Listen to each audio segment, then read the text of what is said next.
तो बच्चों कैसे हैं आप सब। बहुत बहुत स्वागत है आपका आज की इस वीडियो में। आज का ये वीडियो क्लास 12th के बच्चों के लिए बहुत ज्यादा खास होने वाला है, क्योंकि आज की इस वीडियो में हम लोग देखने वाले हैं बच्चों क्लास 12th का जो आपका इंग्लिश कोर सब्जेक्ट है, इसका एक इंपॉर्टेंट सैंपल क्वेश्चन पेपर आज की इस वीडियो में हम लोग देखने वाले हैं। और ये सैंपल पेपर आपका जो पेपर होने वाला है ना 24 फेब को, जी हाँ बच्चों 24 फेब 2023 को जो आपका बोर्ड एग्जाम होने वाला है उसके लिए बहुत ज्यादा इंपॉर्टेंट आप इस सैंपल पेपर को समझ सकते हैं, क्योंकि जो भी क्वेश्चंस हम लोग आज की इस वीडियो में डिस्कस करेंगे उसमें से बहुत सारे क्वेश्चंस आपके 24 तारीख के एग्जाम के अंदर रिपीट हो सकते हैं। ठीक है, और जो पेपर का पैटर्न हम लोग डिस्कस करेंगे उसी पैटर्न में आपका 24 तारीख का जो बोर्ड एग्जाम का पेपर होगा वो आएगा। तो इस कारण से भी आपके लिए ये जो वीडियो है ये बहुत ज्यादा इंपॉर्टेंट हो जाता है, तो वीडियो को कंप्लीट जरूर देखिएगा। और ये सैंपल पेपर बेसिकली हम लोग कर ही रहे थे, इसका पार्ट 1 हमने ऑलरेडी अपलोड कर दिया है। अगर आपने पार्ट 1 वाली वीडियो नहीं देखी है तो आपको उसका लिंक जो है डिस्क्रिप्शन में दे दूंगा, वहां पर आप क्लिक करके पार्ट 1 वाला वीडियो देख लीजिएगा, जिसके अंदर मैंने सेक्शन ए प्लस में सेक्शन नंबर आपका जो बी है उसको कवर अप करवा दिया है। और आज की इस वीडियो में हम लोग जो आपका सेक्शन नंबर सी है, बोले तो लिटरेचर वाला जो सेक्शन होता है जिसके अंदर बुक से क्वेश्चन आंसर पूछे जाते हैं, वो देखने वाले हैं। क्योंकि जो आपका लिटरेचर वाला सेक्शन है ना भैया, वो 80 में से 40 नंबर का तो केवल लिटरेचर आ रहा है, यानी बुक से रिलेटेड ही क्वेश्चन आंसर्स आपके आ रहे हैं। तो आपका सेक्शन सी बहुत ज्यादा इंपॉर्टेंट हो जाता है, बिल्कुल ध्यान से देखिएगा। और जो भी क्वेश्चन हम लोग डिस्कस करेंगे उस बात की बहुत ज्यादा संभावना है, मतलब ये कह लीजिए, क्योंकि इसके अंदर जो भी क्वेश्चन हमने लिए हैं वो पिछले 10 साल के पेपर में आ रखे हैं। तो इसीलिए मैं बोल रहा हूँ, आपको बार बार ही बोलता हूँ कि इसके अंदर जो भी हम लोग क्वेश्चन डिस्कस करेंगे वो पेपर में आपका आ सकता है। जैसे कि हिंदी के पेपर में भी आपने देखा, जैसे कि मान लीजिए हिंदी का पेपर जो 80 नंबर का था ना, उसमें से आपका 60 से 70 नंबर का तो हमने क्वेश्चन ऑलरेडी बता रखा है, जो डिट्टो आपका पेपर में आ गया था। एक बच्चा कमेंट करके भी बोल रहा था कि सर पेपर आपने ही बनाया था क्या हिंदी का, जो आपने बताया वही आ गया। तो मैंने उसको रिप्लाई किया कि नहीं, हिंदी का पेपर मैंने नहीं बनाया था, बनाता तो भैया सीबीएसई है, लेकिन हमारा जो एक्सपीरियंस रहता है उसके बेसिस पे हम आपको क्वेश्चन देते हैं जो कि आपके पेपर में आते ही आते हैं। ठीक है, इसी बात पे इस वीडियो को लाइक जरूर कीजिएगा। जितना ज्यादा आप वीडियो को लाइक करते हैं उतना ज्यादा हमारा मोटिवेशन बढ़ता है और वीडियोस को बनाने के लिए। चैनल पर अगर आप नए आ गए हैं और चैनल को सब्सक्राइब नहीं किया है तो लाल कलर का बटन दबा करके चैनल को जरूर सब्सक्राइब कर लीजिए। इसी तरह की वीडियोस हम आपके लिए लेकर के आते रहते हैं। अभी तो इंग्लिश का एग्जाम होने वाला है, उसके बाद जियोग्राफी का है, पॉलिटिकल है, हिस्ट्री है, सभी के हम लोग आपके लिए सैंपल पेपर्स की वीडियोस लेकर के आते रहेंगे। बस आपको करना क्या है, सब्सक्राइब करने के बाद बगल में आपको बेल का घंटी या घंटा कुछ भी कह सकते हैं उसका आइकन देखने को मिलेगा, उसको प्रेस करके ऑल पे क्लिक कर दीजिएगा, जिससे जो भी हम नया वीडियो डाले उसका नोटिफिकेशन जो है सबसे पहले आपके फोन पर आ जाया करे और आपकी जो तैयारी है वो और भी बेटर से या कह लीजिए बेहतर से बेहतर तरीके से हो सके, यानी बेटर तरीके से हो सके। ठीक है, चलिए हम अपने वीडियो को शुरू करते हैं। तो क्लास 12th है, हमारा सब्जेक्ट है इंग्लिश कोर, और इंग्लिश का जो आपका पेपर होगा वो 3 घंटे का होगा। अधिकतम अंक बोले तो मैक्सिमम मार्क्स जो आपके रहने वाले हैं वो 80 रहने वाले हैं, यानी कि 80 नंबर का आपका पेपर आएगा। बात करूं अगर आपसे बोर्ड के पेपर की, तो बोर्ड का आपका पेपर कुछ इस तरह का आएगा। यहाँ पर आपका एक सीरीज नंबर लिखा हुआ रहेगा, यहाँ पर आपका सेट नंबर लिखा हुआ रहेगा। जैसे कि ये जो पेपर हम लोग कर रहे हैं ये सेट नंबर आपका 3 है। आपको जो सेट मिलेगा वो सेट 1 से लेकर के 4 तक कोई सा भी सेट का क्वेश्चन पेपर मिल सकता है। सेट 1 2 मैंने ऑलरेडी करवा दिया है, थर्ड आज की इस वीडियो में कंप्लीट हो जाएगा सेट हमारा, और फोर्थ सेट भी आपको मैं करवा दूंगा बच्चों। ठीक है, उसके नीचे चले तो यहाँ पर आपको कोड नंबर वगैरह देखने को मिलेगा और कुछ बेसिक बातें देखने को मिलेंगी, जैसे कि चेक कर लीजिए कि कितने प्रिंटेड पेजेस है। जैसे ये जो हम लोग क्वेश्चन पेपर कर रहे हैं इसके अंदर 28 प्रिंटेड पेजेस जिसके अंदर चीजें छपी हुई है वो आपको देखने को मिलेगा। साथ ही साथ आपका टोटल क्वेश्चन जो है वो 8 है, 8 क्वेश्चन आपसे पूछे जाएंगे इंग्लिश के पेपर के अंदर। तो ये कुछ बेसिक बातें हैं, आपको पता होनी चाहिए। उसके नीचे चले तो यहाँ पर आप देख सकते हैं जनरल इंस्ट्रक्शंस आपको देखने को मिलेगा बच्चों। जनरल इंस्ट्रक्शंस में आपको देखिए क्या बता रखा है कि 15 मिनट का जो आपको टाइम है वो रीडिंग के लिए अलाउ किया जाएगा, क्वेश्चन पेपर को रीड करने के लिए। उसके बाद बता रखा है कि जो आपका क्वेश्चन पेपर है वो 3 सेक्शंस के अंदर बटा हुआ होगा। पहला होगा आपका रीडिंग वाला सेक्शन जिसके अंदर आपका पैसेज वाला क्वेश्चन आता है, दूसरा होगा आपका राइटिंग वाला सेक्शन जिसके अंदर आपके ग्रामर वाले क्वेश्चन आते हैं, और तीसरा होगा आपका लिटरेचर वाला सेक्शन जिसके अंदर बुक से रिलेटेड क्वेश्चन आंसर्स आते हैं, जिसको आज की इस वीडियो में हम लोग देखेंगे। ठीक है, उसके बाद बता रखा है कि जो भी क्वेश्चन आप अटेंड कीजिएगा उसके इंस्ट्रक्शंस को बहुत ध्यान से पढ़ लीजिएगा और करेक्ट आंसर नंबर ही अपनी आंसर शीट में लिखिएगा ताकि उसको चेक करने में आसानी हो। अगर आप रॉन्ग लिख देते हैं क्वेश्चन नंबर तो आपका वो पूरा क्वेश्चन वहां पर गलत हो जाता है। बेशक आपका वो क्वेश्चन आपने मतलब क्वेश्चन का आंसर आपने सही लिखा होगा, लेकिन क्वेश्चन नंबर अगर आपने गलत लिख दिया तो पूरा आपका क्वेश्चन वहां पर कट्टा पिट्टी हो जाएगा। ठीक है, तो इन चीजों को आपको ध्यान रखना है। आई होप कि ये चीजें आपको समझ में आई होंगी। जो इंग्लिश का आपका 24 तारीख को पेपर होने वाला है उससे संबंधित ये कुछ इंपॉर्टेंट बातें थी जो आपको पता होना चाहिए। चलिए हम अपने वीडियो को शुरू करते हैं और देखते हैं कि किस प्रकार के क्वेश्चन सेक्शन सी के अंदर हमसे पूछे गए हैं और कैसे हम उनका आंसर दे सकते हैं। तो चलिए वीडियो को हम लोग आ गए हैं सेक्शन सी के अंदर। जैसे कि मैंने आपको बताया था ये सेक्शन हमारा लिटरेचर वाला रहेगा, यानी बुक से रिलेटेड जो है आपका क्वेश्चन आंसर पूछा जाएगा। बेसिकली क्वेश्चंस पूछे जाएंगे, उनका आंसर आपको देना है। और एमसीक्यू वाले क्वेश्चंस तो इस बारी भर भर करके आ रखे हैं। तो चलिए देखते हैं चौथा क्वेश्चन यहाँ पर क्या बोल रहा है कि read the given extracts to attempt the questions with reference to context, यानी कि आपको यहाँ पर एक्सट्रैक्ट दे दिया है, उसको रीड करना है और उसके बेसिस पे जो आपसे क्वेश्चन पूछे जाएंगे उनका आंसर आपको देना है बच्चों। तो यहाँ पर चौथे के पहला यहाँ पर क्वेश्चन जो है वो बोल रहा है कि attempt any one of two extracts given, यानी कि आपको दो यहाँ पर एक्सट्रैक्ट दे दिया है, दो में से कोई एक आपको एक्सट्रैक्ट अटेम्प्ट करना है। तो यहाँ पहले का ए जो है यहाँ पर वो बोल रहा है ये वाला एक्सट्रैक्ट कि a thing of beauty is a joy forever, its loneliness increase, it will never pass into nothingness but will keep our quiet for us and a sleep full of sweet dreams, health and quiet breathing। ये जो आपका extract है कहाँ से लिया गया है? अ thing of beauty के अंदर से लिया गया है, यानी कि सुंदरता की वस्तु जो होती है हमेशा आपको आनंद ही देगी और क्या होगा, इसकी सुंदरता हमेशा बढ़ती जाती है, यह कभी शून्य नहीं होता, जीरो नहीं होता है। ठीक है, लेकिन हमारे लिए बहुत ज्यादा इंपॉर्टेंट होता है, इससे हमारा सेहत हुआ जो है, स्लीप वगैरह है, उस पर भी यहाँ पर इफेक्ट देखने को मिलता है। तो इस तरह से आपका अ थिंक ऑफ ब्यूटी के अंदर से दे रखा है बच्चों, यहाँ पर आप देख सकते हैं। इसी के बेसिस पे पहला क्वेश्चन हमसे पूछा है कि list at least two qualities of a beautiful things as given in the extract, यानी कि एक सुंदर वस्तु जो है उसके लिए आपको कम से कम दो क्वालिटीज बतानी है जो इसके अंदर एक्सट्रैक्ट के अंदर आपका बता रखा है। ठीक है, यानी दो क्वालिटीज के बारे में आपको बताना है जो एक्सट्रैक्ट के अंदर आपका बता रखा है। तो पहला है इटर्नल सोर्स ऑफ जॉय, यानी कि आनंद का एक ऐसा सोर्स है जो कभी एक तरह से खत्म नहीं होता, सुंदरता की वस्तु है जो। और अगला है नेवर फेड्स अवे, यानी कि कभी नहीं मिटता है। तो इस तरह से दो आप इस तरह से लिख सकते हैं। आई होप कि आपको समझ में आया होगा। अगला क्वेश्चन देखिए, ये वाला क्वेश्चन कई बार पेपर में आ रखा है, ध्यान रखिएगा, तो बिल्कुल ध्यान से इसको समझने का प्रयास कीजिए। नेक्स्ट क्वेश्चन है कि how does a thing of beauty remain a joy forever, यानी कि आपका सौंदर्य की वस्तु किस प्रकार जो है सो कि यहाँ पर हमेशा संवेदना और यहाँ पर आनंदमय बनी रहती है। ठीक है, तो because its beauty never fades, it's very impactful and last long, यानी कि क्योंकि इसकी सुंदरता कभी फीकी नहीं पड़ती है, यह बहुत प्रभावशाली और लंबे समय तक चलती है। तो इसीलिए इसका जो आपका कह सकते हैं ब्यूटी है वो हमेशा के लिए रहता है। कोई भी चीज ले, जैसे कि आप देखेंगे कोई सुंदर जो वस्तु होती है उसकी सुंदरता हमेशा के लिए रहती है। मान लीजिए कि आपकी माता जी जो हैं, आपके लिए वो एक तरह से ना वरदान है। जैसे भगवान धरती पर नहीं उतर पाए ना, तो उन्होंने दो चीजों को कह लीजिए, दो लोगों को धरती पर भेजा। चीज तो नहीं बोलूंगा क्योंकि दो ऐसे लोग होते हैं धरती पे जो हमारी सबसे ज्यादा केयर करते हैं, जो हमारे माता पिता होते हैं। तो आप देखेंगे ना उनकी सुंदरता कभी आपको जो है मतलब कम होती हुई नहीं दिखेगी। बेशक आपके माता पिता धीरे धीरे उनकी एज हो रही है, लेकिन आपके लिए आपके मन में वही माता पिता है और उनकी सुंदरता उसी तरह की हमेशा रहेगी। बेशक वो 200 साल की उम्र तक क्यों न जिए या 500 साल तक की उम्र तक क्यों न जिए। जैसे मोदी जी जो थे, उनकी माता जी जो थी वो 100 साल की उम्र में उनका देहांत हुआ। तो मोदी जी जब अपनी माता जी को देखते होंगे तो हमेशा अपनी माता जी को सुंदर देखते होंगे। और अपनी देखिए, आपकी माँ जो होती है, आपके पिताजी जो होते हैं, आपको हमेशा अच्छे ही लगेंगे। ठीक है, स्टार्टिंग में थोड़ा सा होता है, जब मार खाते हैं हम लोगों को तो बहुत गुस्सा आता है, लेकिन धीरे धीरे जब आप बड़े होने लग जाते हैं, जब जिम्मेदारियां समझ में आने लग जाती हैं, तब ये चीजें भी समझ में आने लग जाती है। तो उसी तरह से जो सुंदरता की वस्तु होती है वो हमेशा आपको क्या करता है, आनंदमय बनी रहती है और ये कभी फीकी नहीं पड़ती है। ठीक है, तो इस तरह से आप इसका आंसर लिख सकते हैं। अगला क्वेश्चन है कि what does never pass into nothingness mean, यानी कि कभी शून्य में नहीं जाने का क्या अर्थ होता है। तो इसका अर्थ होता है इट इज इटर्नल, यानी कि यह शाश्वत है। एक टाइप का अमर टाइप का नहीं होता है, अमर हूं, जैसे वो डायलॉग आपने सुना होगा, भाई हम तो अमर है भैया, हम तो नहीं यहाँ पे मरेंगे। तो उस तरह से यहाँ पर है आपका इट इज इटर्नल, इसीलिए यहाँ पर बोला गया है कि कभी शून्य नहीं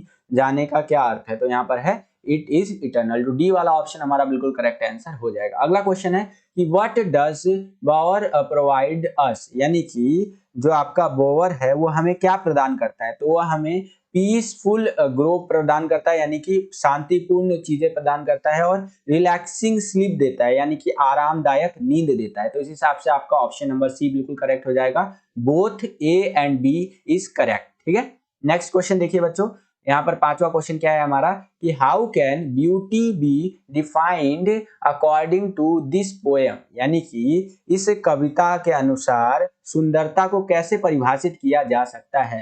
तो वो है आपका beauty is a quality that always gives happiness, यानी कि जो आपका ब्यूटी है, सुंदरता है, वो एक ऐसा गुण है ना जो सदैव आपको सुख ही देगा, हैप्पीनेस ही देगा। तो इस प्रकार से आप जो है इस पोएम के अकॉर्डिंग ब्यूटी को डिफाइन कर सकते हैं। तो ऑप्शन नंबर डी हमारा बिल्कुल करेक्ट आंसर हो जाएगा। आई होप कि आपको समझ में आया होगा। अगला क्वेश्चन देखिए यहाँ पर, छठा क्वेश्चन कि identify the poetic device in the बॉर क्वाइट। तो वो है आपका मेटाफोर, यानी कि जो आपका ये दे रखा है आपका, उसके अंदर आपको पोएटिक डिवाइस बताना है। तो वो है आपका मेटाफोर, यानी कि रूपक। ठीक है, अगला है यहाँ पर आप देखेंगे, ये आपको अथवा दे दिया, चॉइस दे दिया बेसिकली, कि अगर आपको ऊपर वाला वो नहीं आता एक्सट्रैक्ट, तो नीचे वाला एक्सट्रैक्ट आप अटेम्प्ट कर सकते हैं। अब इसके नीचे कौन सा एक्सट्रैक्ट दिया है उसको थोड़ा सा देख लेते हैं। तो ये जो आपका एक्सट्रैक्ट दिया है रोड साइड स्टैंड से लिया गया है, यहाँ पर आप देख सकते हैं, और इसके बेसिस पे कई सारे आपको बातें बता रखी हैं, जिसको वीडियो को पॉज करके आप रीड आउट कर सकते हैं। इसी के बेसिस पे जो हमसे क्वेश्चन पूछे गए हैं उनका आंसर हम लोग देने का प्रयास करेंगे। इसके बेसिस पे पहला क्वेश्चन है कि what is the tone of the poet in the above lines, यानी कि उपरोक्त पंक्तियों में कवि का स्वर कैसा है, मतलब स्वर जो है वो किस टाइप का है वो आपको बताना है। पोएट का टोन कैसा है तो वो आपको बताना है। तो यहाँ पर पोएट के अगर हम लोग टोन की बात कर रहे हैं ना, तो वो है आपका यहाँ पर सरकास्टिक, यानी कि यहाँ पर आप कह सकते हैं व्यंग्यात्मक है। यहाँ पर एक टाइप का होता है ना बेइज्जती करने वाला, तो उसी को आप कह सकते हैं सरकास्टिक वाला, व्यंग्यात्मक टोन है। ठीक है, तो थर्ड वाला हमारा ये जो है ऑप्शन बिल्कुल करेक्ट आंसर हो जाएगा। तो यहाँ पर आएगा ओनली, आपका जो थर्ड है ये बिल्कुल करेक्ट आंसर हो जाएगा हमारा। इसके आगे चलते हैं। दूसरा क्वेश्चन देखिए यहाँ पर क्या है कि identify the phrase from the extract that suggest the following, यानी कि उस वाक्यांश को पहचाने जो निम्नलिखित का सुझाव देता है। ठीक है, अब इसको थोड़ा सा देख लेते हैं। No one bothers to take their consistent before pushing the promise of a better life their way, यानी कि कोई भी बेहतर जीवन के वादे को आगे बढ़ाने से पहले उनकी सहमति लेने मतलब लेना बहुत ज्यादा इस तरह से नहीं उठाता है। ठीक है, तो ये दे रखा है आपका। तो यहाँ पर आएगा आपका इन्फोर्सिंग बेनिफिट्स, यानी कि लाभ लागू करना। तो ये आपका जो है सो कि आपका वो जो एक्सट्रैक्ट दे रखा है उसी के बेसिस पे मैं आपको बता रहा हूँ। इसलिए बोलता हूँ कि ये जो एक्सट्रैक्ट आपका देता है बच्चों, इसको बिल्कुल ध्यान से पढ़ा कीजिए, क्योंकि इसी के बेसिस पे आपसे क्वेश्चन पूछेगा, उसका आंसर आपको देना होता है।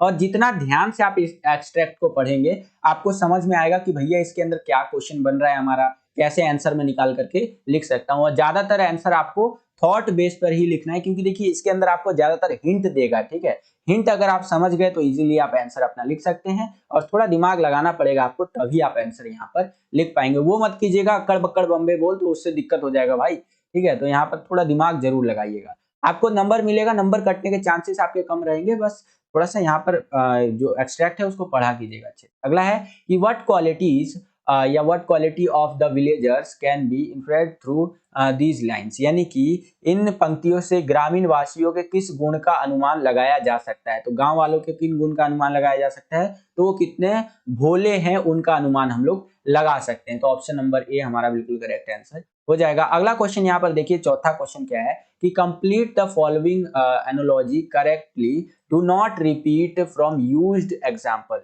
यानी कि यहाँ पर बोल रहा है ये जो आपका निम्नलिखित ये जो दे रखा है ना, इसको आपको पूरा करना है, और दोबारा आपको जो एग्जाम्पल है वो यूज नहीं करना है। ठीक है, रिपीट नहीं करना है बेसिकली।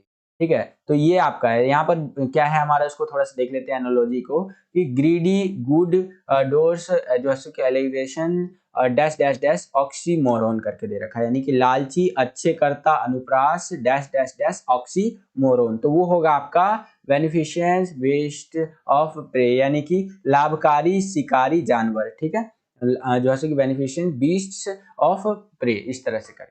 आगे चलते हैं। क्वेश्चन यहाँ पर देखिए बच्चों क्या है कि on the basis of the extract choose the correct option with reference to 1 and 2 given below, यानी कि आपको ये दो 1 and 2 वाला जो स्टेटमेंट है इसको पढ़ना है, और उसके बेसिस पे आपको बताना है कि क्या सही है क्या गलत है। ठीक है, तो देखते हैं यहाँ पर आपका पहला है कि the city dwellers make promise for the betterment of the villagers, यानी कि जो आपका शहरवासी ग्रामीणों की भलाई के वादे करते हैं, यानी गांव वालों को भलाई करेंगे, ये करेंगे, उस टाइप का वादा यहाँ पर करते हैं। कौन करते हैं? शहर वाले। अगला है यहाँ पर हमारा स्टेटमेंट कि the city dwellers have ulterior motives, यानी कि आपका कह रहा है कि शहरवासियों के गुप्त उद्देश्य होते हैं। मतलब होता है ना कि एक अपना एक अंदर वाला मिशन होता है कि भाई मेरे को ये करना है लेकिन किसी को बताना ही है। तो उसी तरह से यहाँ पर बोल रहा है कि शहर वालों के गुप्त उद्देश्य होते हैं। तब आपको बताना है कौन सही है कौन गलत है। तो आपका ऑप्शन नंबर सी बिल्कुल करेक्ट हो जाएगा कि second is the reason for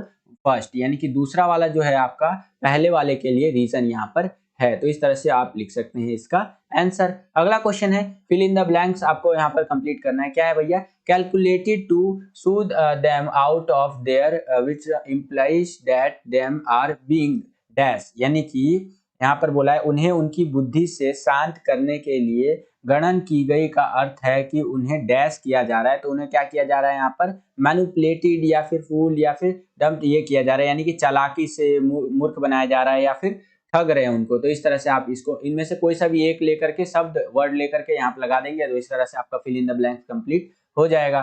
ठीक है, अब हम लोग आ गए हैं सेकंड क्वेश्चन के अंदर बच्चों।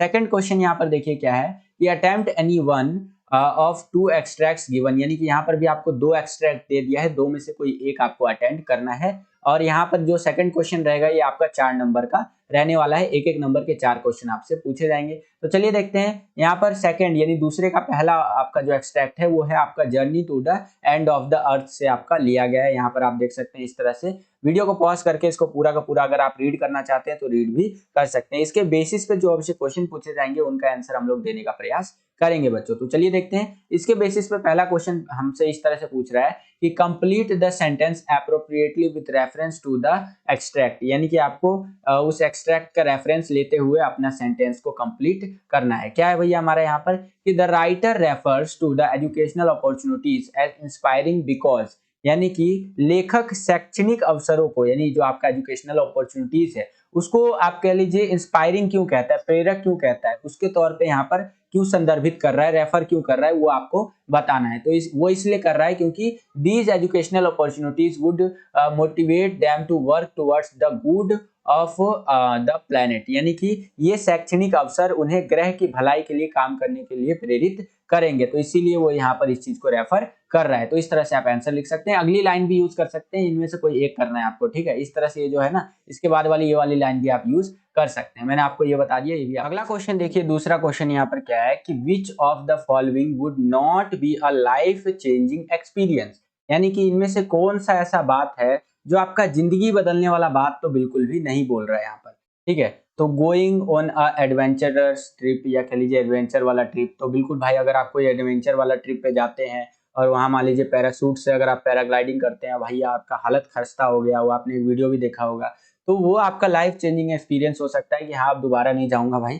अगला है being given the lead role in a play, यानी कि अगर किसी रोल के अंदर आपको लीड रोल मिले, फॉर एग्जांपल मान लीजिए एक मूवी बन रही है उसके अंदर आपको हीरो बना दे, तो वो आपका लाइफ चेंजिंग एक्सपीरियंस हो सकता है। उसके बाद कई डायरेक्टर आपको ढूंढने लग जाए कि हाँ फलाना फलाना आदमी आप तो हीरो बनने के काबिल है, आप आ जाइए, तो ये हो सकता है। अगला है meeting a great leader you admire, जिसको आप पसंद करते हैं, एक ऐसे लीडर को जिसको आप मानते हैं कि हाँ ये एक लीडर है जो मेरा जिंदगी बदल सकता है। ठीक है, अगर आप उससे मिलते हैं तो वो आपका एक लाइफ चेंजिंग एक्सपीरियंस हो सकता है। लेकिन प्लेइंग अ वीडियो गेम ये आपका एक लाइफ चेंजिंग एक्सपीरियंस नहीं कह सकते इसको हम। ठीक है, एक्सेप्ट कि अगर आप इसको अपना कैरियर बना लें तब तो हो सकता है। जैसे कि एग्जांपल के लिए बता रहा हूँ, कैरी मिनाटी हो गए हमारे, ये सब बड़े बड़े जो गेमर्स है आपने देखा होगा, तो ये लोग क्या करते हैं वीडियो गेम खेल खेल करके वीडियो डालते हैं यूट्यूब पे और उससे क्या होता है इनकी अर्निंग होती है, तो वो हो सकता है। लेकिन खाली वीडियो गेम आपने एक बार खेल लिया तो वो आपका लाइफ चेंजिंग एक्सपीरियंस नहीं होगा। ये सिर्फ एक बार की बात बता रहा हूँ। ठीक है, तो यहाँ पर ऑप्शन नंबर सी हमारा बिल्कुल करेक्ट आंसर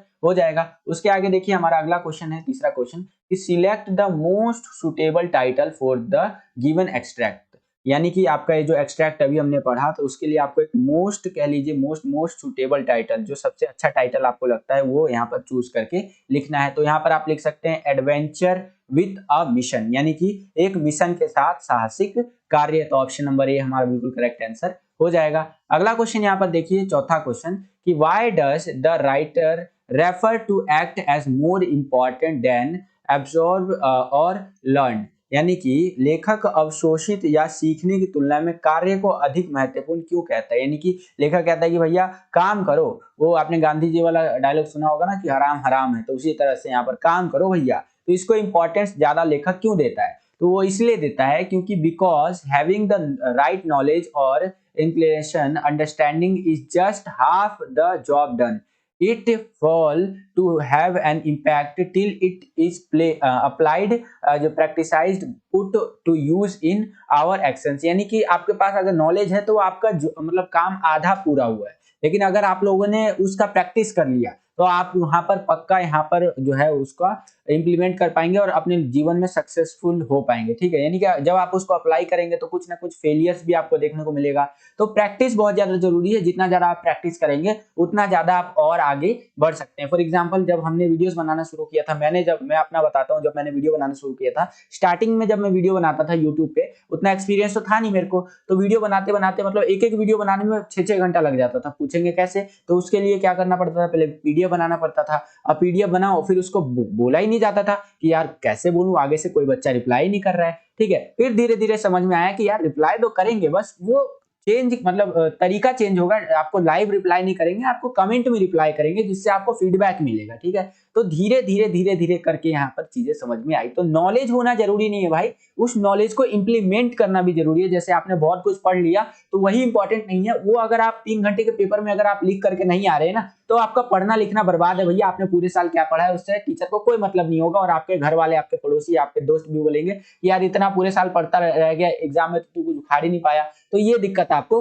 हो जाएगा। ठीक है, इसीलिए यहाँ पर राइटर इस तरह की चीजों को रेफर कर रहा है। आई होप कि आपको समझ में आया होगा। इसके आगे चले तो यहाँ पर आप देखेंगे कि आपको एक चॉइस दे दिया, एक अथवा दे दिया। बेसिकली अगर आपको ऊपर वाला क्वेश्चन नहीं आता तो नीचे वाला एक क्वेश्चन आप अटेंड कर सकते हैं। अब इसके अथवा में, चॉइस में आप देखेंगे यहाँ पर भी आपको एक एक्सट्रैक्ट दे दिया है, जिसको आप यहाँ पर वीडियो को पॉज करके पूरा का पूरा रीड कर सकते हैं, और इसके बेसिस पे जो हमसे क्वेश्चन पूछे जाएंगे ना, उनका आंसर हम लोग देने का प्रयास करेंगे बच्चों।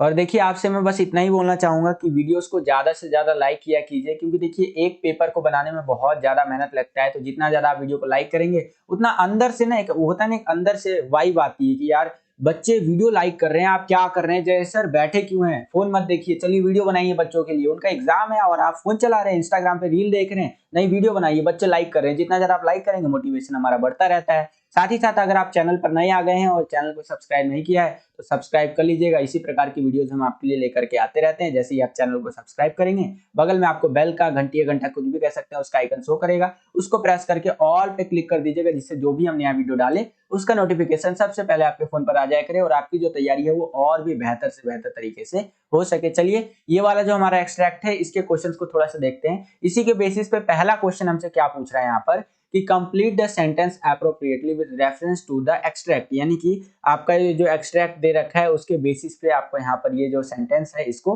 कंप्लीट करना है। ठीक है, सेंटेंस क्या है भैया कि the writer's refer to herself as a जो है वुडन पपेट बिकॉज, यानी कि जो आपका लेखक है वो स्वयं को लकड़ी की कठपुतली कहती है या कहता है, कह लीजिए। क्यों कहता है अपने आप को ऐसा, तो वो इसलिए क्योंकि she is being controlled by others, यानी कि उसे दूसरों के द्वारा नियंत्रण किया जा रहा है, इसलिए वो एक लकड़ी का कठपुतली अपने आप को कह रहा है यहाँ पर। ठीक है, और यहाँ पर देखिए आपको आंसर इस तरह का लिखा हुआ देखने को मिल रहा है ना, इस तरह से। यहाँ पर आपको ये जो लाइन है ये आप देख रहे हैं, इस तरह से आपको दे रखा है, ये एक तरह का कॉमा समझ लीजिए। आप ये वाला लाइन भी यूज कर सकते हैं, एक सेकंड, हाँ ये वाला लाइन यहाँ से लेके यहाँ तक यूज कर सकते हैं, या फिर ये वाला लाइन भी यूज कर सकते हैं, या फिर ये वाला लाइन भी यूज कर सकते हैं। ठीक है, इसमें से कोई सा भी एक यूज कर सकते हैं। ये इतने सारे आंसर मैंने आपको बता रखे हैं। ठीक है, तो जैसे कि ये भी लिख दिया, she is being controlled by others, यानी वो दूसरों के द्वारा कंट्रोल किया जा रहा है, नियंत्रित किया जा रहा है, तो ये भी आपका सही उत्तर हो जाएगा। इसमें भी आपका टीचर मार्क्स नहीं काटेगा, 1 नंबर का तो क्वेश्चन नहीं है भैया।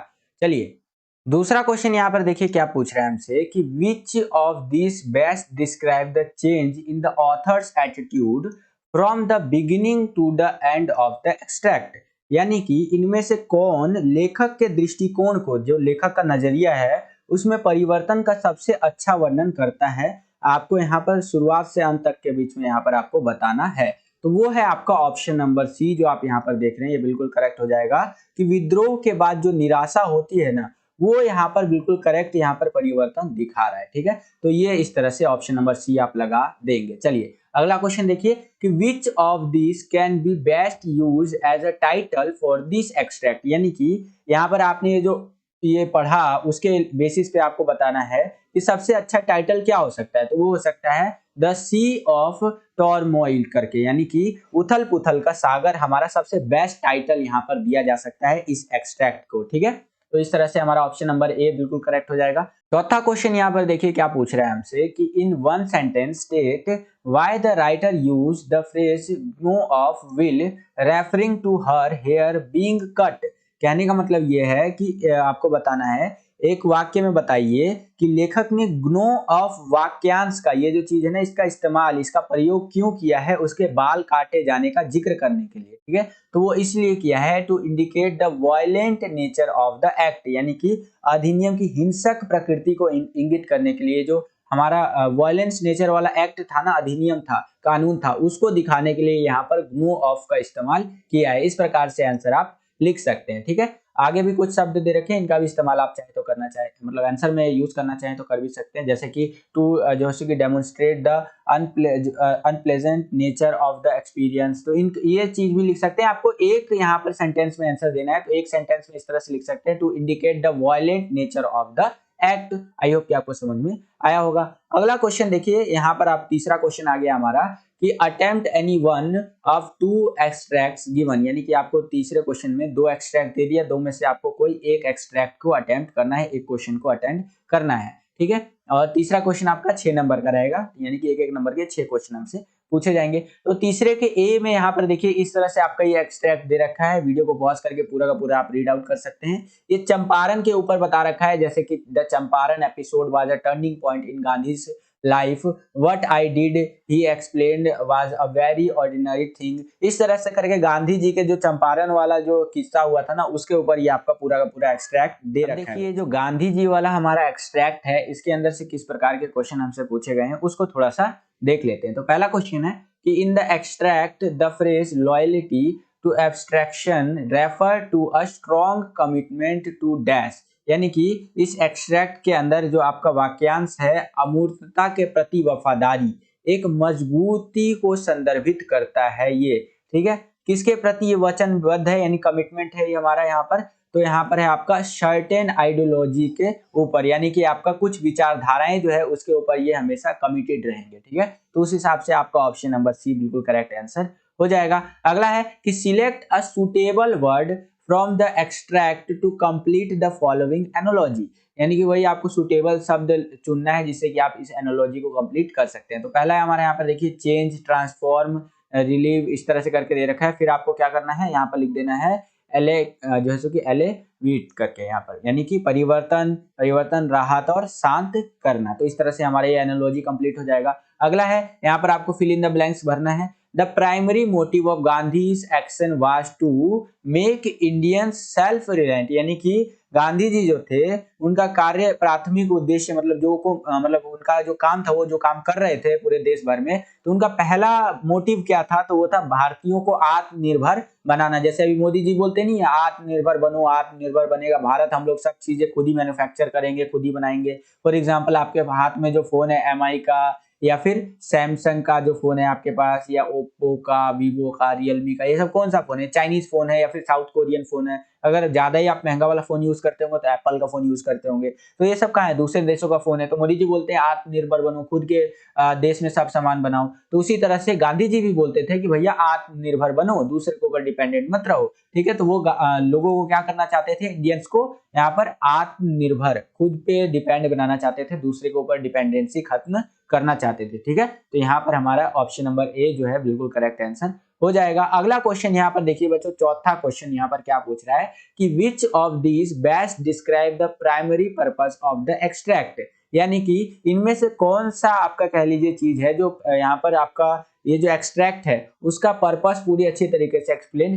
करता है। तो वो है आपका it shows how Gandhi's position in the Champaran struggle reflected his political view, यानी कि यह दिखाता है कि गांधी जो है उनका मतलब चंपारण के अंदर संघर्ष कैसा था और उससे उनके राजनीतिक विचारों को कैसे उन्होंने मतलब वो चीजों ने प्रतिबंधित या प्रतिबिंबित किया इस तरह से। ठीक है, तो ये आपका यहाँ पर बिल्कुल करेक्ट आंसर हो जाएगा ऑप्शन नंबर डी। इसके आगे चलते हैं। अगला क्वेश्चन यहाँ पर देखिए, पांचवा क्वेश्चन कि identify the textual clue that allows the reader to infer Gandhi's view on his own जो है सो कि अकॉम्प्लीमेंट्स करके है, क्लू है एक वर्ड। ये क्वेश्चन कहने का प्रयास कर रहा है कि पाठ्य सूत्र की पहचान करें जो आपका गांधी जी के बारे में और उनके दृष्टिकोणों का अनुमान लगाने की अनुमति हमें देता है। तो वह है हमारा ऑर्डिनरी, यानी कि साधारण थे, वो बिल्कुल एकदम सिंपल बंदे थे यार, धोती कुर्ता पहनते थे, लाठी लेकर के चलते थे, तो बिल्कुल यहाँ पर हमारा ये आ जाएगा ऑर्डिनरी यानी कि साधारण। ठीक है, इस तरह से इसका आंसर आप लिख सकते हैं। इसके आगे चले तो अगला क्वेश्चन है यहाँ पर आपका, ये भी सेंटेंस को कंप्लीट करना है कि Gandhi use the word turning point. ठीक है, Gandhi use the word turning point two refer the Champaran incident because it, यानी कि गांधी जी जो है वो चंपारण की घटना के संदर्भ में टर्निंग पॉइंट ये जो शब्द है इसका प्रयोग करते हैं, क्योंकि यह क्या है, यह जो है आवाज Gandhi first instance of civil disobedience help people realise the importance of being self right marked the beginning of the Indian struggle for independence, यानी कि ये जो है आपका गांधी का सवर्ण अवज्ञा आंदोलन का पहला उदाहरण था,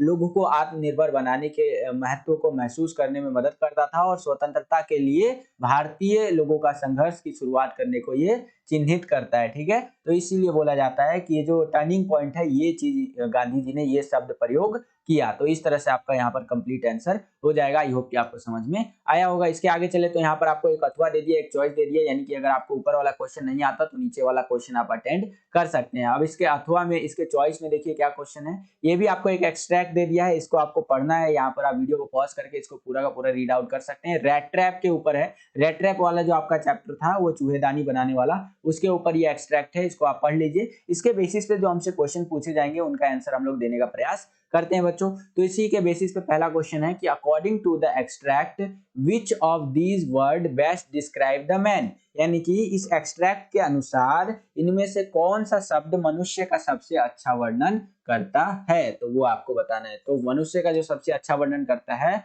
वो है आपका रिफ्लेक्टिव, यानी कि आपका चिंतनशील जिसको आप कह सकते हैं। तो ऑप्शन नंबर ए हमारा बिल्कुल करेक्ट आंसर हो जाएगा। इसके अगला क्वेश्चन है, यहाँ पर आपको रीराइट करना है। Rewrite the given sentence after replacing the underlined phrase with its synonym. It had never excited for any other purpose than जो है कि to set right for people, इस तरह से दे रखा है, यानी कि जो आपका ये रेखांकित शब्द है यहाँ पर इसको चेंज करना है। तो यहाँ पर इस तरह से आप लिख सकते हैं, it had never excited for any other purpose than to lure people करके दे रखा है। ठीक है, यानी कि यह लोगों को लुभाने के अलावा किसी अन्य उद्देश्य के लिए कभी अस्तित्व में नहीं था। तो इस तरह से आपको लिखना है। ये जो है ना देन के बाद जो है सो कि आपका to set weights for people करके, तो यहाँ पर आपका आएगा देन टू ल्योर पीपल, यानी कि आपका यहाँ पर अस्तित्व में नहीं था, इस तरह से करके। ठीक है, आई होप कि आपको समझ में आया होगा। अगला यहाँ पर क्वेश्चन देखिए, यहाँ पर आपको दो एक्सट्रैक्ट यानी दो इस तरह से दे रखा है, लाइनें, दो सेंटेंस दे रखा है, इसको आपको पढ़ना है और इसके बेसिस पे बताना है क्या सही है क्या गलत है। तो पहला है द वर्ल्ड ऑफर्स लिविंग जो beings life full of pleasure, यानी कि संसार जीवों के सुखमय जीवन प्रदान करता है, जो जिंदगी जी रहे हैं इस धरती पर उनको एक सुखमय जीवन, अच्छा जिंदगी प्रदान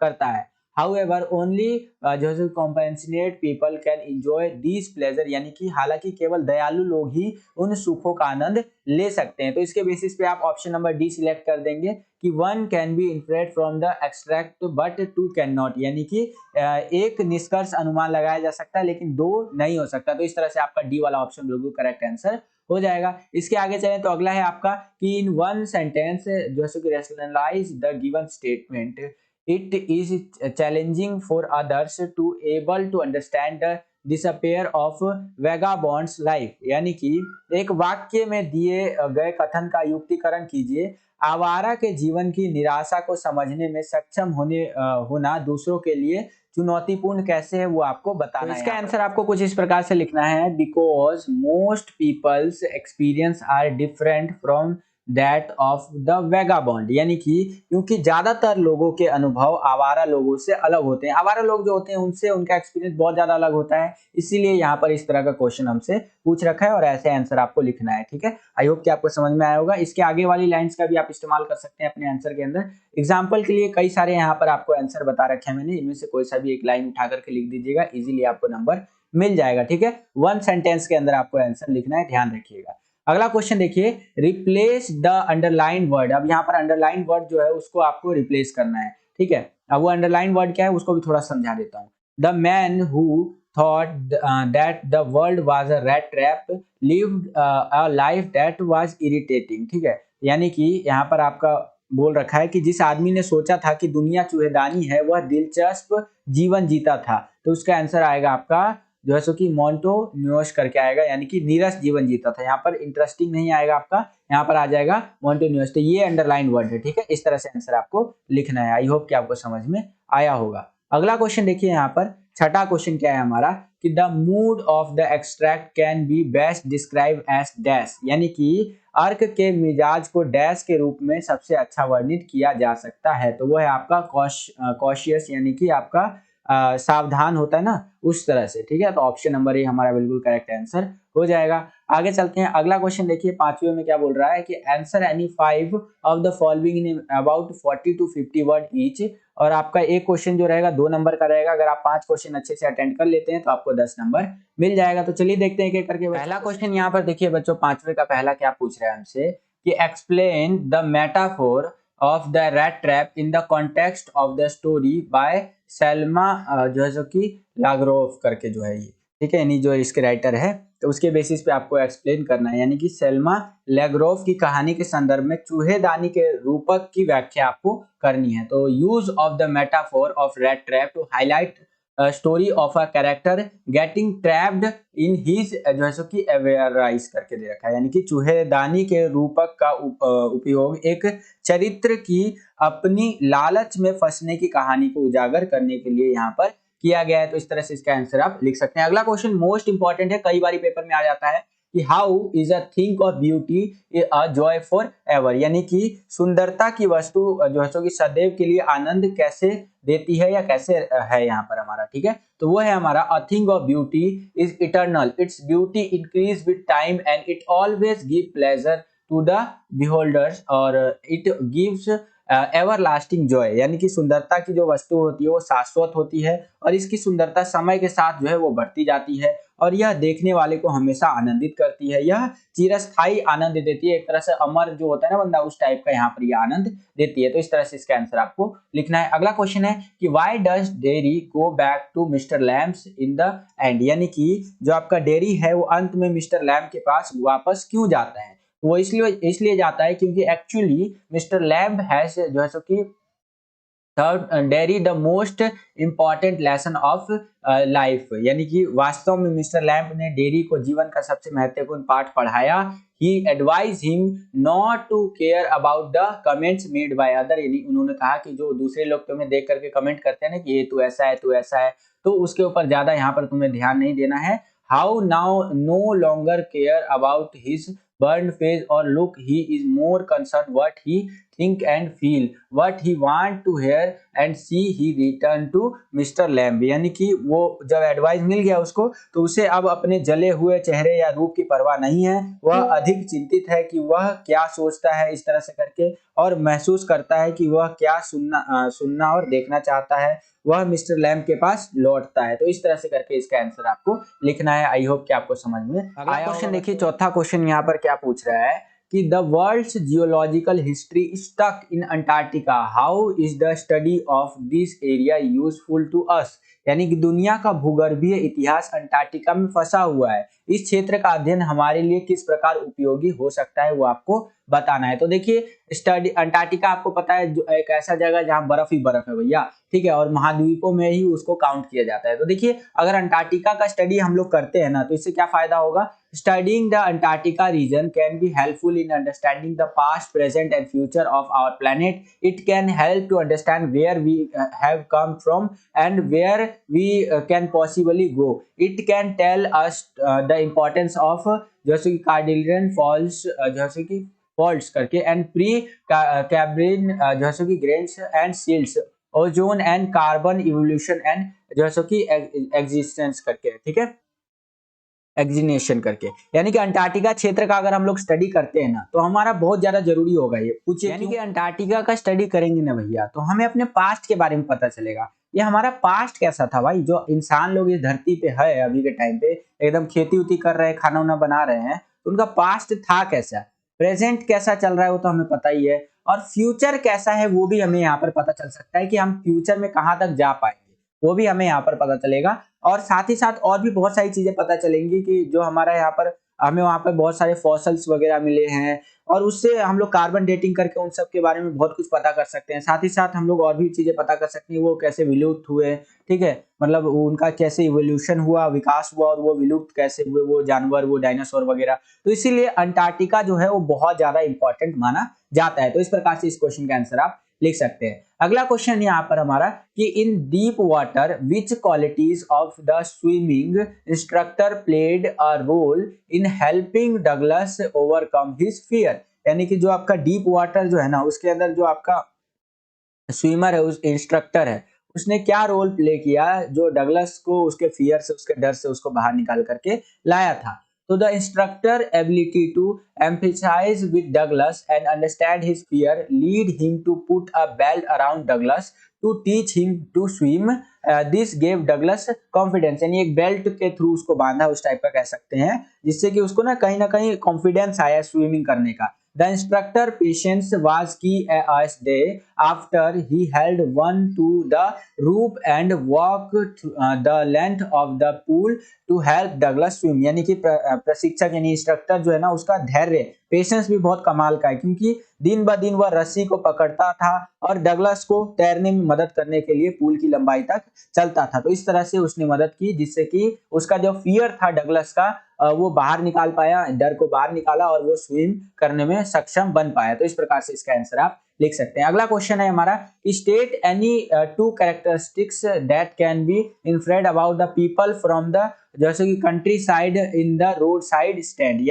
यानी कि किन्हीं दो विशेषताओं का उल्लेख कीजिए जिनसे लोगों के बारे में अनुमान लगाया जा सकता है। सड़क के किनारे बस स्टैंड जो है ना, रोड साइड स्टैंड वाला जो है, उसके अकॉर्डिंग आपको यहाँ पर बताना है। तो यहाँ पर आप देख सकते हैं आंसर आपको कुछ इस प्रकार से लिखना है कि गांव के लोग शहर के लोगों की दया के लिए अंतहीन प्रतीक्षा करते हैं। और इस तरह से ही बातें बता रखी है गांव के लोगों के बारे में, फिल्मों के बारे में चीजें बता रखी है, जो कि आप वीडियो पे देख मतलब स्क्रीन पर देख पा रहे होंगे। वीडियो को पॉज करके रीड आउट भी आप कर सकते हैं। अब हम लोग आ गए हैं छठे क्वेश्चन के अंदर। इसमें क्या बोल रहा है, answer any two of the following about 40 to 50 word each. यानी कि आपको दो क्वेश्चन का आंसर देना है और 40 से 50 शब्दों के अंदर एक क्वेश्चन का आंसर आपको देना है। छठा क्वेश्चन आपका 4 नंबर का रहेगा, दो नंबर के दो क्वेश्चन आपसे पूछे जाएंगे। छठे का पहला क्वेश्चन यहाँ पर क्या पूछ रहा है कि how is the bangle industry of Firozabad a course for the bangle makers. यानी बैंगल मेकर्स जो थे, चूड़ी बनाने वाले, उनके लिए वो जो चूड़ी बनाने वाला उद्योग था वो किस प्रकार से एक अभिशाप था, वो आपको बताना है। तो वो इसलिए था क्योंकि उनको उच्च तापमान के अंदर, हाई टेम्परेचर के अंदर काम करना पड़ता था, और वहाँ वेंटिलेशन का भी ज्यादा सिस्टम नहीं था, लाइट की कमी थी वहां पर, गर्म भट्टी में उनको काम करना पड़ता था, लंबे समय तक काम करते रहना पड़ता था। यहाँ पर eyes are more adjusted to dark than light. यानी कि आंखें प्रकाश की तुलना में अंधेरे में अधिक समायोजित होती है, ज्यादा उनकी आंखों पर असर पड़ता था। Dust from polishing bangles affect their eyes. यानी कि चूड़ियों को पॉलिश करने से निकलने वाली धूल उनकी आंखों को प्रभावित करता था। तो ये कारण है जिस कारण से जो बैंगल इंडस्ट्री है पूरा का पूरा, जो चूड़ी उद्योग था फिरोजाबाद के अंदर, वो एक तरह से अभिशाप से कम नहीं था चूड़ी बनाने वाले लोगों के लिए। ठीक है, तो इस प्रकार से आंसर आप लिख सकते हैं। अगला क्वेश्चन है कि in on the face of it Mr Lamb told Derry about his tin leg and how kid called him Lamey Lamb. Why do you think Mr Lamb share these details? State two reasons to support your answer. यानी कि on the face of it में Mr Lamb ने Derry को उनकी tin की टांग के बारे में क्यों बताया, और जो बच्चे उनको लैमी लैम बोल करके चिढ़ाते थे। आपको क्या लगता है कि श्रीमान लैम इन विवरणों को साझा मतलब उन्होंने किया होगा? अपने उत्तर का समर्थन यहाँ पर आपको करना है। तो देखिए, मिस्टर लैम जो है सो कि intended to show Derry that it is okay to be जो है सो कि इम्परफेक्ट। यानी कि वो बताते हैं कि अगर वो इम्परफेक्ट है तो कोई दिक्कत वाली बात यहाँ पर नहीं है। He want to show Derry's that he is not alone, यानी कि वो अकेले नहीं है, इस तरह की बातें वो बताते हैं। यहाँ पर आप आंसर देख सकते हैं। आई होप कि आपको समझ में आया होगा। अगला क्वेश्चन है कि the poem Aunt Jennifer's tiger is replete with जो है कि symbols, interpret any three symbols use in the poem, यानी कि यहाँ पर बोल रहा है बच्चों, जो आपका कविता है आंट जेनिफर्स टाइगर वो प्रतीकों से भरी हुई है, सिंबल्स से भरी हुई है।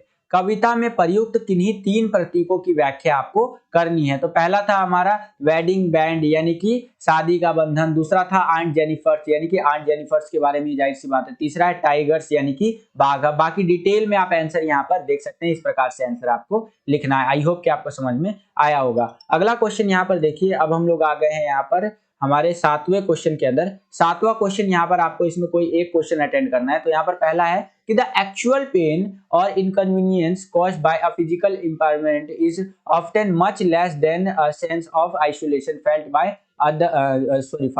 Bye the person with disabilities.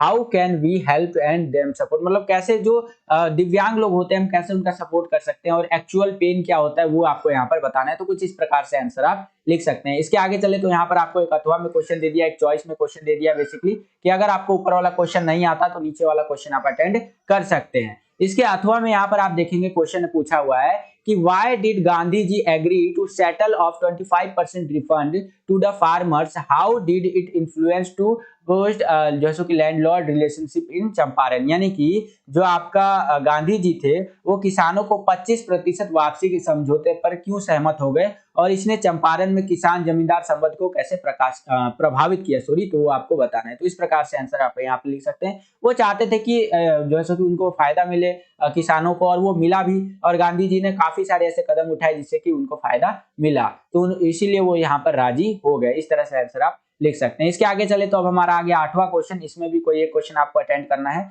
तो 8वें के पहले में क्वेश्चन कुछ इस प्रकार से पूछा है, मैं आपको क्वेश्चन बता देता हूं कि कल्पना कीजिए कि श्रीमान लैम्ब के सीढ़ी से गिरने के कुछ दिन बाद डेरी अपने विचार लिखता है कि कैसे श्रीमान लैम्ब के साथ उसकी मुलाकात ने जीवन के प्रति उनके दृष्टिकोण को बदल दिया। अपने आप को डेरी समझो और इन विचारों को व्यक्त करो। आप इस तरह से शुरुआत कर सकते हैं, कुछ दिन पहले मैं एक असाधारण व्यक्ति से मिला। इस तरह से आप स्टार्टिंग कर सकते हैं, और बाकी आपको आंसर कुछ इस प्रकार से लिखना है, ये आप अपनी स्क्रीन पर देख सकते हैं। इसी के आगे चले तो यहाँ पर आपको एक अथवा में एक चॉइस में क्वेश्चन दे दिया, यानी कि अगर आपको ऊपर वाला क्वेश्चन नहीं आता तो नीचे वाला क्वेश्चन आप अटेंड कर सकते हैं। अब इसके चॉइस में, इसके अथवा में क्या क्वेश्चन हमसे पूछा है, बिल्कुल सिंपल सा है, compare and contrast the characters of mister Lamb and Derry, यानी कि डेरी और लैम का जो कैरेक्टर है उनके चरित्र के बारे में आपको बताना है। तो देखिए, both mister Lamb and Derry suffer from problem, यानी कि दोनों ही समस्याओं से ग्रस्त थे। Mister Lamb had a tin leg, यानी कि उनके पास एक टीन का पैर था। Whereas Derry had burn face, यानी कि जो डेरी का चेहरा था वो जला हुआ था। But both of them differ जो है सो कि in their attitude towards handling their problem, यानी कि वह अपनी समस्याओं से निपटने के लिए दृष्टिकोण में भिन्न थे। अलग अलग डिफरेंट तरीके से वो अपनी समस्याओं से निपट रहे थे। बाकी मिस्टर लैम के बारे में यहाँ पर पूरा कैरेक्टरिस्टिक्स, उनके कैरेक्टर के बारे में यहाँ पर मैंने लिख दिया है, वीडियो को पॉज करके पढ़ सकते हैं। जैसे कि वो बहुत ज्यादा पॉजिटिव थे और अच्छी चीजों को ही देखते थे, इस तरह से था। और डेरी के बारे में भी मैंने यहाँ पर उनका कैरेक्टर लिख दिया है, आप वीडियो को पॉज करके पढ़ सकते हैं। इस प्रकार से इस क्वेश्चन का आंसर आपको लिखना है बच्चों। तो ये था हमारा इंग्लिश का सैंपल पेपर। आई होप कि आपको ये वीडियो पसंद आया होगा। अगर आपको ये वीडियो पसंद आया तो ज्यादा से ज्यादा इस वीडियो को लाइक कीजिए। जितना ज्यादा आप वीडियो को लाइक करेंगे उतना ज्यादा हमारा मोटिवेशन बढ़ता है और वीडियोस को बनाने के लिए। चैनल पर अगर आप नए आ गए हैं और चैनल को सब्सक्राइब नहीं किया है तो सब्सक्राइब कर लीजिए। इसी प्रकार की वीडियोस हम आपके लिए लेकर के आते रहते हैं। जैसे ही आप चैनल को सब्सक्राइब करेंगे बगल में आपको बेल का, घंटी या घंटा कुछ भी कह सकते हैं, उसका आइकन देखने को मिलेगा। उसको क्या करना है, आपको प्रेस करके ऑल पे क्लिक कर देना है, जिससे कि जो भी हम नया वीडियो डाले उसका नोटिफिकेशन सबसे पहले आपके फोन पर आ जाया करे और आपकी जो तैयारी है वो और भी बेहतर से बेहतर तरीके से हो सके। आज के लिए इतना ही बच्चों, मिलता हूं आपसे अगली और एक्साइटिंग वीडियो में। तब तक के लिए खुश रहिए, खुश रखिए सभी को। जय हिंद, वंदे मातरम।